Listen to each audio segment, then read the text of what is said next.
going to start this presentation by thinking about how atmospheric carbon dioxide is like fog and how it is not like fog. Fog is made up of droplets of H2o suspended in the air. Carbon dioxide is made up of molecules of carbon dioxide suspended in the air. The big difference between these is that water forms droplets, whereas carbon dioxide does not. This means that while carbon dioxide can only absorb and emit light, water droplets can reflect light and refract light as well. Okay, so having established that carbon dioxide isn't fog, what is it then? Well, a mixture is two or more substances that have been combined such that each substance retains its own chemical identity. I would say that's a reasonable word to start with.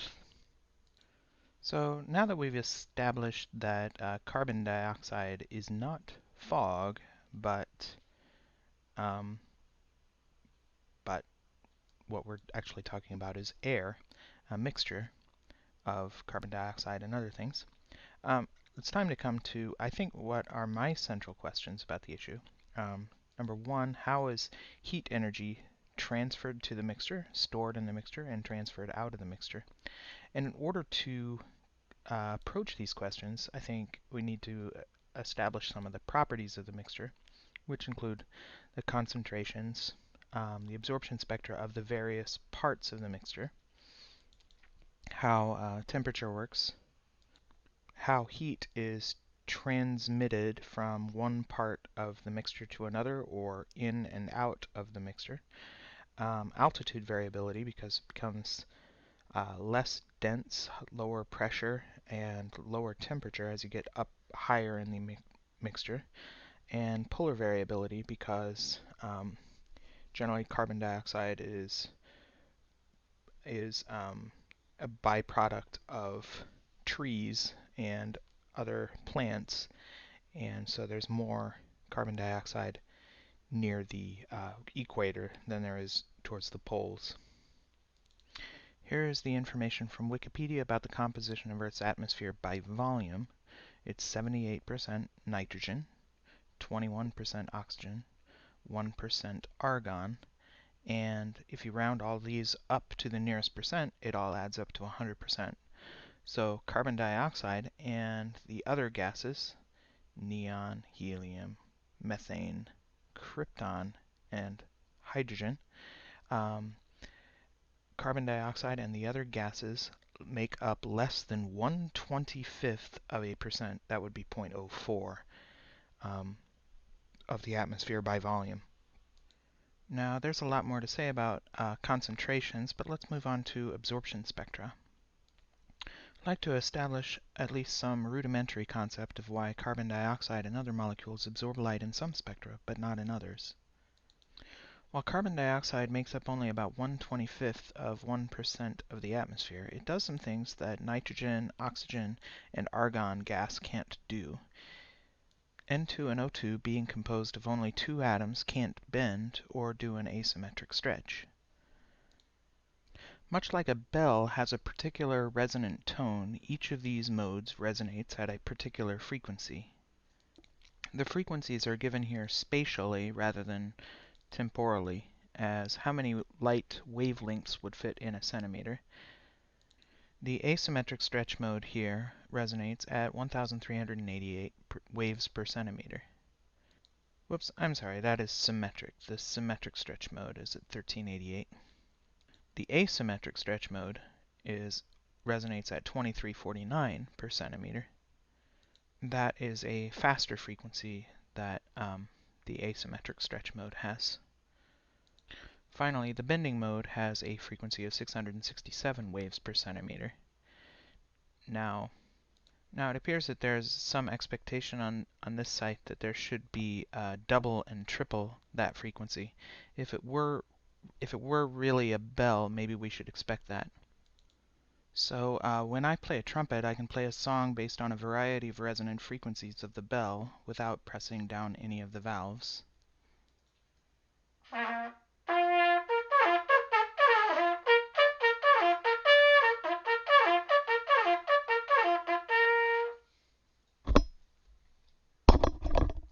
those resonant frequencies are only available because there are many, many particles involved.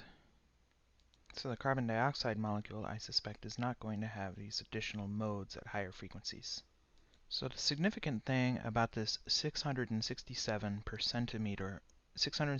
wave per centimeter line is that it is approximately the color of infrared light coming from a comfortable temperature. For scientific work, room temperature is taken to be about 293 to 299 Kelvin. That means basically a room temperature object produces a rainbow of colors between, say, around 1300 waves per centimeter and, I don't know, about 200 waves per centimeter. So this line here would be around 290, 300. So the peak looks like it's about there for that theoretical Blackbody spectrum of a room temperature object. And that is very close to this 667 nanometer line right here. So hopefully that gives us a basic idea of absorption spectra. Now let's go on and talk about temperature. I'm interested in two aspects of the concept of temperature. Number one, what exact physical quantity does temperature represent? And number two, can temperature be measured or approximated from thermal emission and absorption spectrum? So, what exact physical quantity does temperature represent? In short, temperature is a measure of the transverse kinetic energy of molecules. Different molecules store different amounts of heat of their energy in linear kinetic. I should say transverse is linear, so linear kinetic energy. Diatomic molecules store part of their energy in the form of rotational motion. And you can get an idea of how much energy is stored by looking at the specific heat at constant volume, molar specific heat at constant volume, and dividing by R, the universal gas constant. Here you can find the degrees of freedom of the molecules by taking their molar specific heat capacity and dividing by 8.31 joules per mole Kelvin. Here, then multiply by 2. Argon and helium here have C sub V over R is equal to 1.5, which means they are free to move in 1.5 times 2 dimensions. Argon and helium are noble gases, so they have only a single atom in their molecules. We have carbon monoxide here at 2.49, molecular hydrogen at 2.45, molecular nitrogen at 2.49, molecular oxygen at 2.54. The two extra degrees of freedom are related to the rotational motion. You can have two stable degrees of freedom in something rigid that is allowed to spin. This is basically the way that diatomic molecules can store energy without increasing the temperature.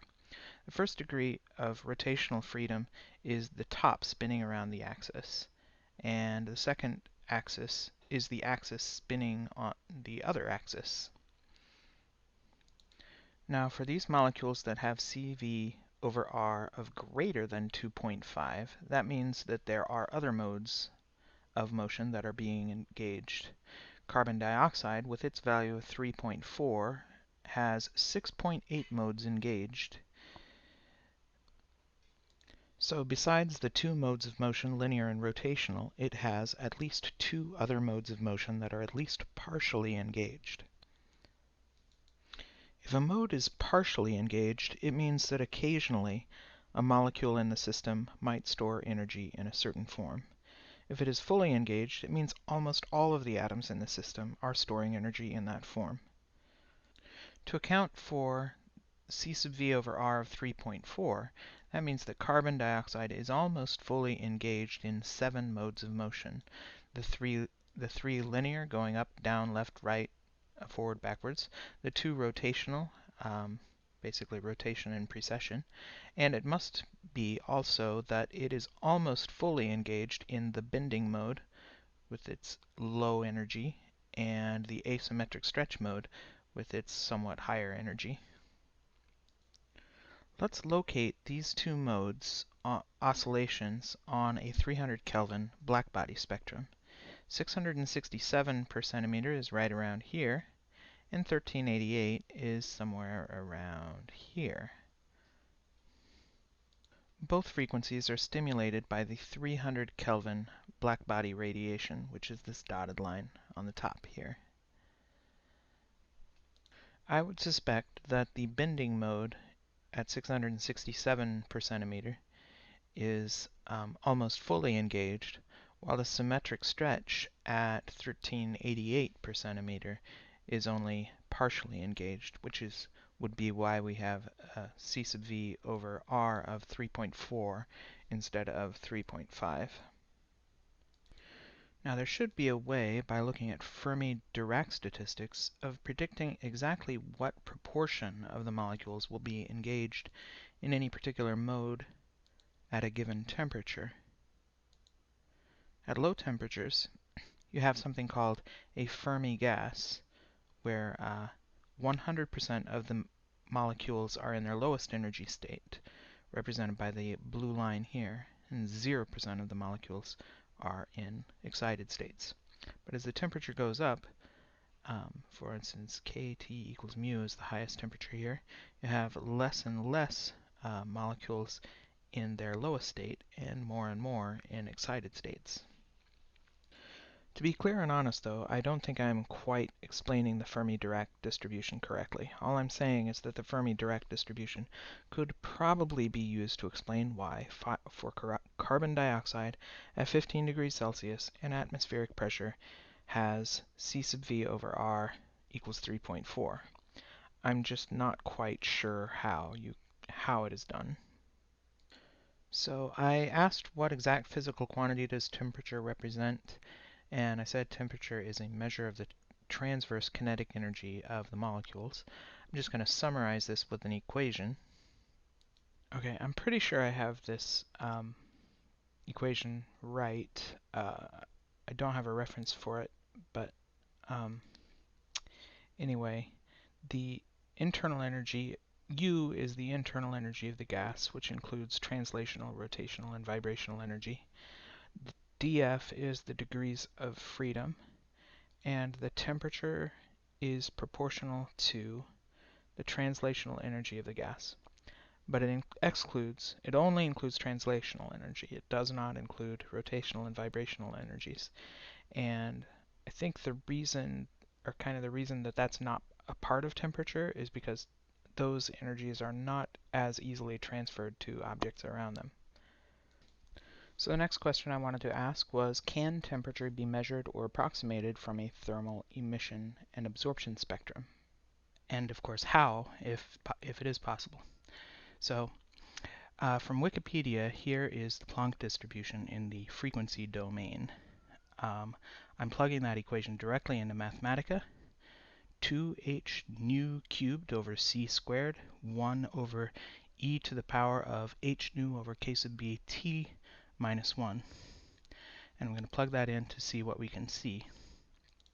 Okay, first notice that I've changed here from frequency to hertz, because the Wikipedia article gave this equation in watts per steradian per meter squared per hertz, and I changed it to watts per steradian per meter squared per centimeter, or per centimeter is just centimeter on top.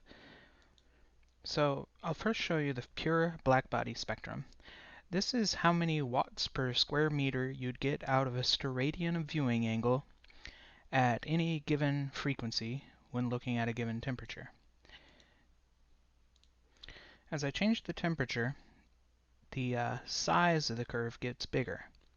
And if you're familiar with Stefan Boltzmann's law, you know that the area under the curve is proportional to the temperature to the 4th power. So here the area is something on the order, or is proportional to 120 to the 4th power, and here the area would be proportional to 330 to the 4th power.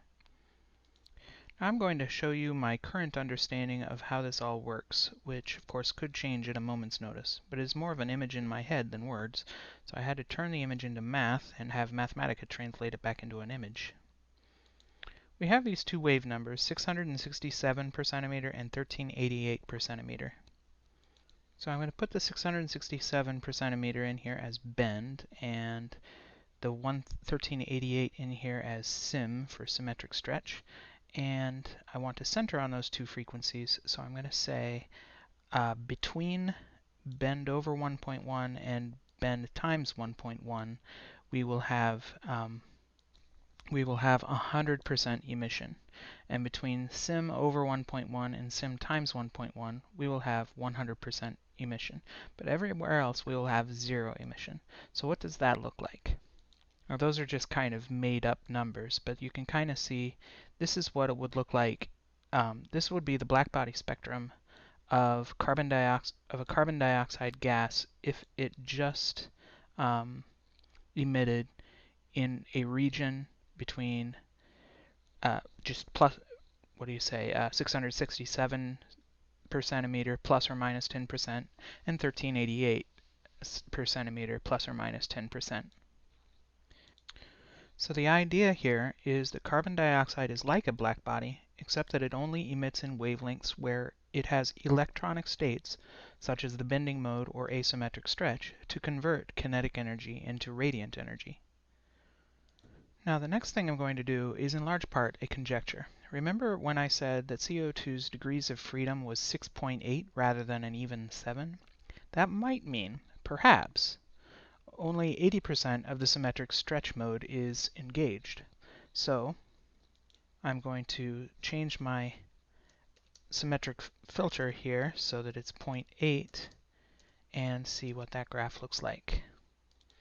So if that was only 88%, then this line would not quite match up with the other line. Now, using that hypothesis as a model, I would have predicted that this line would have been a little above the dashed line, and that this line would have been a little bit below the dashed line. So either there's a problem with my hypothesis, or this may not be made up of predominantly carbon dioxide emissions, or there's a lot less of that symmetric mode engaged than I thought, or, well, let's be clear. This line right here looks like it goes along with a emission spectrum of between 260 and 280, and well, actually, you know what? You don't want to use the height of the curve. You want to use the slope of the curve. This slope right here kind of indicates that it might be another part of a much larger, or probably a cooler curve. I would say it goes up like this and comes down over here. And so that would be an even cooler gas on top of that. So I picked a fairly random image from near the top of a Google search for the vibrational modes of H2o and find that there is a nearby vibrational mode at 1596 per centimeter. Okay, so I think the main point I wanted to make was that you can't tell how cold the surface is by looking at the light at a single frequency. Rather, you need to look at the slope of the curve where you're pretty sure you have a continuous section. So how would I apply that in practice? The slope in here is highly indicative of approximately a 210 Kelvin gas that is blocking all of the outgoing radiation and emitting in that region to be at 220 Kelvin. Now over here, notice that this line is not parallel to anything. So it might be, well, if it were entirely due to the same cloud of carbon dioxide that caused this, it should be between the same two lines, so way down there. But somehow part of the light from the ground is getting up from the surface in those areas? I don't know. Another thing is that this could be a combined effect of the water vapor line. Actually, it looks like you might even be able to see that water vapor line right there. Might be a combined effect of that water vapor line and the carbon dioxide peak at 1388. So I'm going to ask this question one more time and give my qualified answer to it. So I'm going to say, can temperature be measured or approximated from a thermal emission or absorption spectrum? I'll say a qualified yes. I think you need to know a lot of other information, but it is all information that is well established, if not well known. So today I have gone through, talked a little bit about concentration, talked a little bit about absorption spectra and temperature.